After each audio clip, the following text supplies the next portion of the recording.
Voltamos com o nosso Tome Ciência, nessa edição especial sobre a Amazônia, tratando de águas, e contando para isso com a presença de quem eu já agradeço de antemão, do professor Rigo Vanfried, do Departamento de Geociências da Universidade Federal da Amazônia, da professora Maria Tereza Piedade, que é bióloga, pesquisadora lá do Instituto Nacional de Pesquisas da Amazônia, do Marco Antônio de Oliveira, superintendente do Serviço Geológico do Brasil, e do professor Naziano Filizola, geólogo, professor da UFAM e do INPA. Bem, eu vou fazer agora aqui uma observação. Se você acha que o assunto é interessante, quiser saber mais, esse é o nome. No site do programa, anota aí, www.tomeciencia.com.br, vai ter lá um setor Saber Mais. Você entra ali e você vai ter a lista de sugestões fornecidas pelos nossos convidados, com bibliografia, com sites, ou seja, onde você possa ter um conhecimento mais aprofundado que não se limite a um programa de televisão. Bem, e se você tiver ainda alguma crítica, sugestão, opinião, escreve para ideias@tomeciencia.com.br. Bem, vamos então retomando a discussão. A professora aqui no intervalo já disse assim, esse negócio de recurso hídrico parece que é sempre dinheiro, né? Como é que é essa história? Não, eu acho que é interessante que nós agora discutamos um pouco por que a água tem que ser chamada de recurso hídrico e não de um bem que tenha uma conotação muito maior, que de fato na Amazônia em particular ela tem, porque circula em todas as esferas, passa pela vegetação, pelos rios, é determinante em todos os processos. E não apenas no aspecto econômico que ela possa conter. Que recurso traz a ideia, né? Traz a ideia de geração de energia ou de alguma outra forma financeira. Então, eu acho que essa é uma temática que é importante. Particularmente, eu acho esse termo não me agrada, e gostaria que nós discutíssemos um pouco nas visões dos colegas aqui. Acho muito oportuno que a gente discuta isso e deixe aí para um debate posterior, inclusive. O Nazário, então, vai querer começar a discussão. Ia passar para o Ingo, mas vamos lá pelo professor Nazário. É interessante isso, né? Porque, na verdade, de onde surgiu, né, essa questão de usar o termo recurso hídrico? Isso vem da própria demanda pela água, né? Então, como muitos países do mundo começaram a passar por essa escassez, né, se passou a dar valor a isso, né? Então, daí vem o uso desse termo, que hoje, em alguns ambientes, já se considera recurso hídrico tudo aquilo que está na água, não só a água em si, mas, né, tem inclusive essa visão, né? No entanto, não é possível a gente prescindir de colocar isso que a professora falou, né, de deixar claro a questão da água como um elemento vital nos processos naturais que a gente tem, principalmente numa floresta das dimensões da floresta amazônica, né? A água, ela circula não só pelos rios ou pelas rochas, né, como água subterrânea, mas dentro das plantas, dos animais, de nós mesmos, né? E também tem essa interação entre a biosfera com a atmosfera, os processos de circulação da água na atmosfera, que estão todos eles nos mostrando, né, que tudo está conectado, né? Então, uma alteração, né, é uma espécie de vasos comunicantes, né?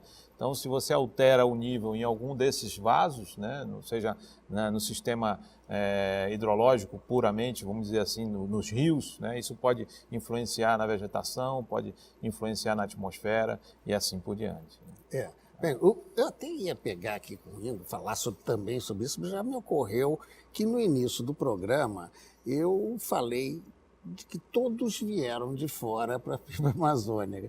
Você já começou estudando questão de sedimentos. O que é que levou a vocês a essa ideia de, se eu gosto disso, tem que ir para lá? Como é que foi? Vamos no caso de cada um aqui. Como é que foi o seu, Ingo? A Amazônia é um local muito interessante, porque o hidrogeólogo ele é formado para focar na questão antrópica da água subterrânea, ou seja, ou eu vou trabalhar para encontrar água subterrânea com qualidade, ou eu vou trabalhar para descontaminar uma água que tenha sido contaminada e ela voltar a ter a qualidade. E aqui na Amazônia, na verdade, o aspecto é muito mais amplo para o hidrogeólogo, porque com toda essa interação com as diversas esferas, com a água superficial, com a biosfera e a atmosfera, a água subterrânea participando desse ciclo hidrológico de uma forma muito intensa, existe um mundo muito vasto a ser estudado pelo hidrogeólogo, participando dessas questões com outros pesquisadores. Mas você começou com um caminho, eu vou estudar água, hidrologia, óbvio que se estudar água, hidrologia e a Amazônia era um prato cheio, literalmente. Sim, não, com certeza. Mas por que da ideia? Você já se preocupou com isso? Bom, era curiosidade de jornalista, mas vamos lá. Pela quantidade de água que existe aqui, e exatamente essa questão de um aspecto que é estudado, mas é muito pouco estudado. E a Amazônia, com a importância que tem, estudando esse aspecto que também é pouco estudado, é uma oportunidade única para pesquisador. É isso que atrai o pesquisador, é exatamente as grandes questões, exatamente isso, né? Então foi uma grande atração para a Amazônia. Vamos ver a curiosidade, já pego uma contando a curiosidade da professora. O que veio lhe trazer dos estudos a acabar na Amazônia? Bem, eu sempre tive um prazer imenso de brincar, andar, fazer qualquer coisa em água. E originariamente eu tinha uma ideia, primeiro de fazer biologia e segundo de fazer biologia ou marinha ou em alguma coisa ligada à água. E em São Carlos, onde eu fiz a universidade, na Federal, eu comecei a trabalhar com plantas aquáticas. E depois que terminei a graduação, foi um boom de vinda também de vários colegas naquela época, abriram vagas em várias universidades, e então eu queria vir trabalhar na Amazônia, e desde a década de 1970, final dela, eu estou aqui. A senhora veio quase criancinha? Claro, eu sou precoce. Bem, Marco Antônio, o seu caso, hein? Foi o concurso? Não, no meu caso, eu acho que desde pequeno eu sempre quis vir para a Amazônia. Então, até o fato de escolher a profissão de geólogo, eu escolhi uma profissão que pudesse me trazer para cá. Já? Já nesse sentido. Eu nunca tive coleção de pedrinhas, como todo geólogo teve. Nunca tive isso. Sempre procurei uma profissão que me trouxesse aqui para a Amazônia. Aí me formei lá em São Paulo, me vi lá um belo dia trabalhando em São Paulo, na capital, com áreas de risco, na selva de pedra. Falei, poxa vida, eu fiz geologia para ficar aqui em São Paulo? Não, isso está errado. E resolvi, então, prestar concurso e vim aqui para a Amazônia. E aqui me adaptei de forma bastante rápida. Primeira vez que eu fui para o acampamento na selva, fiquei 38 dias acampados, mudando de acampamentos todos os dias. E para mim aquilo era o meu ambiente. Não sentia muito desconforto, enfim. Gostava lá da água, dos peixes, da floresta, enfim. Me sentia em casa a primeira vez. Não sentiu falta de nenhum arranha-céu de São Paulo, né? Não sentia. Agora a árvore grande lhe atraiu também. Sim, a floresta, dinâmica, enfim. Às vezes mais imponente que um prédio, muito, né? Mais. E a questão da água eu fui encontrar agora, nos últimos, 8, 6 anos aí da minha carreira, que eu comecei a me envolver mais com a hidrologia e acabei completando parte da minha formação. E hoje, acho que assim como o Naziano, né, o professor Naziano, um geólogo que virou hidrólogo, né, Naziano? Naziano, conta o seu caso aí pra gente. Bom, a minha história é grande, eu tenho que resumir, mas... Porque, na verdade, como o Marcos falou, eu sou geólogo, né? E o meu sonho, na época, era de trabalhar na mineração, mas eu não me adaptei muito bem ao sistema. Apesar de gostar do trabalho de exploração, né? Eu sempre gostei da exploração, mas na exploração eu trabalhava dentro d'água, né? E a água, o rio, era o caminho para a gente... Na verdade, eu trabalhava com exploração de diamante e andando pelos rios procurando, né, diamante. Então... isso me remeteu um pouco a fazer o que eu comecei a fazer depois no Departamento Nacional de Água e Energia Elétrica, que era trabalhar com o sedimento de corrente, que a gente chama na geologia, né, e que o pessoal na hidrologia chama de sedimento de suspensão, né, ou sedimento de fundo também, né, do leito do rio. E eu comecei a trabalhar com isso no departamento, depois o departamento foi extinto, né, e eu já tinha, tomado assim um pouco dessa água na veia, né? E eu comecei a investir, fazer um mestrado nessa área de hidrologia, mais voltado para a área de transporte de sedimento pelos rios, e voltado para a Amazônia, porque na época no departamento tinha um grupo que estava começando a se desenvolver nesse assunto, nessa temática, e eu tinha vontade, mesmo quando eu trabalhava na mineração, a minha vontade era de vir trabalhar na Amazônia, né? É um pouco a história do Eldorado, assim, na cabeça, né, lá no fundo, e aí eu comecei a trabalhar, ainda morando em Brasília, né? Apesar de ser nascido aqui, mas fui para Brasília muito cedo.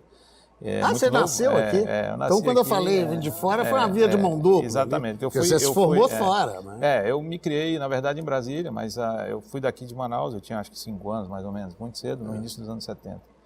E aí, mas é o único, né? E aí depois, bom, eu fui fazer o mestrado, fiz o mestrado com a temática na Amazônia, depois surgiu uma oportunidade para fazer um doutorado, eu fui fazer o doutorado, e na época eu estava trabalhando no governo, mas me demiti para ir fazer o doutorado, e finalmente buscar o ramo da pesquisa. Quando voltei, ainda trabalhei um tempo na burocracia, lá na Agência Nacional de Água, mas realmente aí a paixão já estava maior, tendo estudado a Amazônia, tinha que vir para cá. Na Amazônia.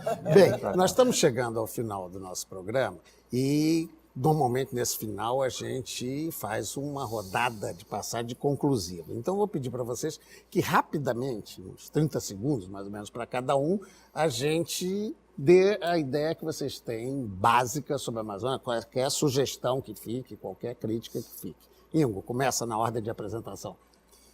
Olha, a Amazônia é o mundo das águas, né? Inclusive para nós hidrogeólogos, a gente vê que aos poucos isso está começando a tomar corpo, aos poucos governos e institutos de pesquisa estão começando a estudar a Amazônia e isso certamente vai definir o futuro climático, inclusive pela conexão que todas essas esferas têm. Então acho que é esse o caminho, investir em pesquisa para poder entender a questão da água na Amazônia. Professora, a sua conclusão? Minha conclusão, que nós nos consideremos, nós todos indivíduos, trabalhando ou não na Amazônia, meros gestores do ambiente e que façamos isso de forma bem melhor do que aquela que estamos executando no momento. Eu não acho que há outro caminho a não ser esse. E no caso particular da Amazônia, realmente, se a gente considera que tem a maior floresta, mais biodiversa, mais fantástica, tem que começar a tratá-la como tal, incluindo economicamente, com o respeito devido. Então, essa seria a minha mensagem. Rapidamente, professor. Com relação às mudanças no clima, nós temos que usar a capacidade de adaptação do ser humano. E aqui na Amazônia nós temos uma abundância de água, seja recursos hídricos ou seja água mesmo. O rio Amazonas despeja no Oceano Atlântico 200 mil metros cúbicos de água por segundo. E vivemos uma situação de água abundante há milhares de anos atrás. Então, pensando num cenário mais catastrófico de mudanças no clima, acentuamento de falta de água no Nordeste do Brasil, eu penso que a gente tem que pensar mesmo seriamente em levar essa água para outras bacias. Isso é uma questão polêmica, mas eu acho que é preciso pensar nisso, principalmente para a região Nordeste do Brasil. Testar maior a nossa capacidade de adaptação, porque se as mudanças no clima vierem, nós temos que estar preparados para isso. E eu acho que a gente tem que começar a pensar em obras maiores. Obrigado. Professor, agora rapidinho, hein? Vai ter que o Marcos encurtar. colocou um tema polêmico, realmente. Eu me dou o direito de não concordar, pelo menos na totalidade do que ele colocou, mas bom, não temos mais o tempo suficiente, isso é um outro programa para se discutir. Agora, eu acredito que o que é fundamental hoje para a Amazônia passa muito por aquilo que o Ingo falou, né? A gente precisa realmente conhecer profundamente a região e, vamos dizer assim, fincar, né? Trazer as nossas naves que talvez estejam lá em Marte, estejam nos cometas por aí, e fincar um pouco os pés também na região amazônica, né? E nos dedicarmos mais a isso, criarmos institutos de pesquisa que possam estar voltados para isso ou ampliarmos os que nós já temos, né? No sentido de a gente se apropriar, né, do conhecimento sobre a água na Amazônia, né? A gente ainda conhece muito pouco sobre isso, nós ainda estamos só começando a trilha, né? E eu acho que esse programa ajudou, pelo menos, a gente dar um passo para que você, aí de casa, se interesse, leve em conta a importância da atividade científica no estudo da Amazônia e, com isso, aprofunde seu conhecimento e tenha posições, né? Porque, afinal de contas, o conhecimento leva a posições. Agradeço a presença de todos aqui, a atenção de vocês. Até a próxima.